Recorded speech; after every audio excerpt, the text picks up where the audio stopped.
ada 9 nabi di Perjanjian Baru. Ya, 3 di antaranya non-Israel. Saya Pendeta Henry Tandianta, Master of Bibliology Studies dari Gereja Allah Gaefu. Ada 9 nabi di Perjanjian Baru. Kok nggak pernah dengar ya Pak? Karena di luar sana oleh Tritunggal, ya, gereja-gereja Tritunggal memberitakan tidak ada nabi setelah Yesus. Tidak ada yang dipilih jadi nabi setelah Yesus. Dan semua nabi berasal dari Israel katanya. Jadi mesti ngomong gimana Pak? Botol ya. Botol banget itu pengajaran-pengajaran dari Tritunggal. Ada 9 nabi ya di Perjanjian Baru dipilih setelah Yesus naik. Nabi Rasul itu bukan dipilih waktu Yesus jadi manusia. Yesus memilih nabi dan rasul itu setelah Yesus naik. Jadi Alkitab Perjanjian Baru ditulis setelah Yesus naik ya. Matius 17 ayat 9, jangan kamu beritakan penglihatan ini kepada siapapun, jangan kamu tulis sebelum anak manusia dibangkitkan dari antara orang mati nanti naik ya. Alkitab Perjanjian Baru ditulis tahun 33 sampai 66 Masehi. Ketika Yesus sudah roh, sudah Tuhan Allah. Jadi sebuah kitab suci harus difirmankan dari Yesus Tuhan Allah. Dulu di Perjanjian Lama disebut Yahweh Tuhan Allah.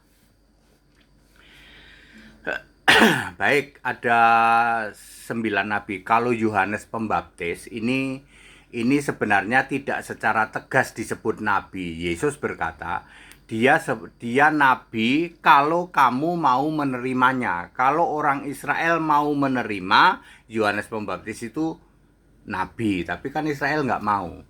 Ya, jadi kita nggak hitung ya, Yohanes Pembaptis kita nggak hitung ya. Baik, di dalam Kisah Para Rasul 13 ayat 1 itu ada 5 nabi, 3 diantaranya dari non-Israel ya. Ya, Barnabas ini dari Israel, kemudian Simeon ini Niger itu Ethiopia, ini non-Israel.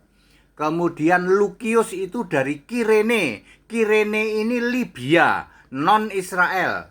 Kemudian Menachem ini dari Itali, non-Israel. Lalu Paulus dari Tarsus, sebenarnya juga non-Israel Paulus itu sebenarnya.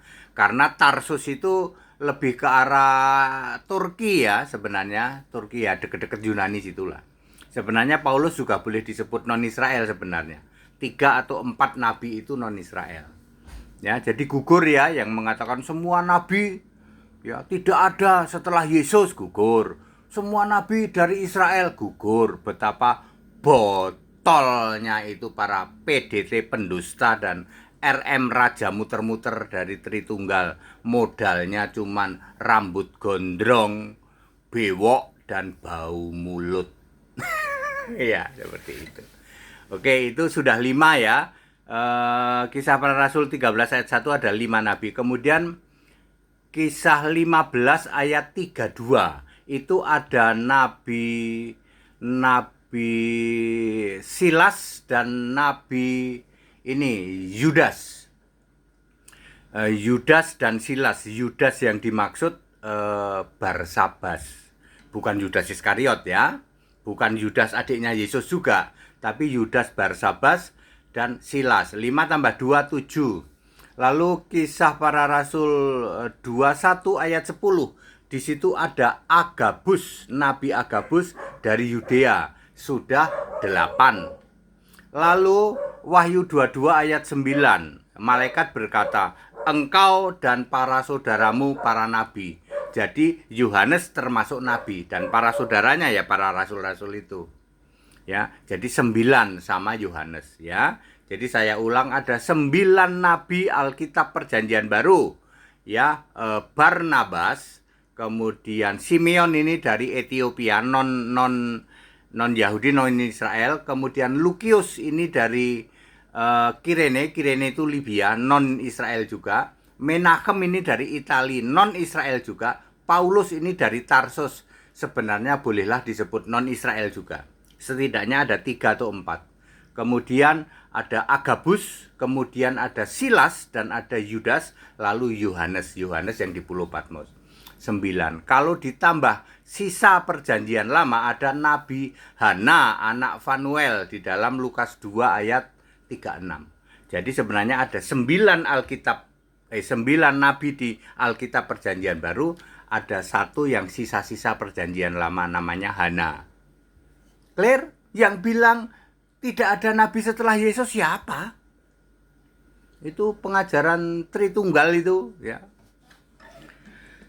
Setelah itu Yesus terus memilih nabi berasal dari gereja Allah, harus dari gereja Allah.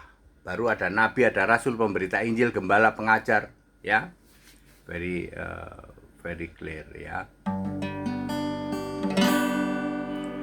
Jangan takut, akulah yang awal juga yang akhir.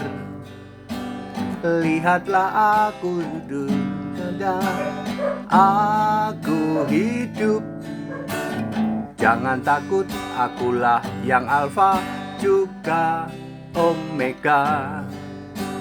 Lihatlah aku duduk di tata selamanya.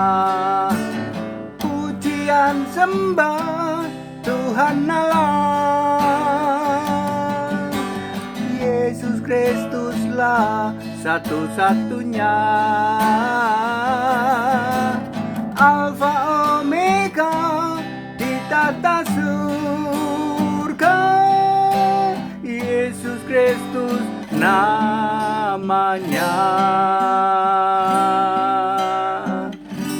That's it. Back to the scripture. Kembali ke Alkitab. Haleluya. Amin.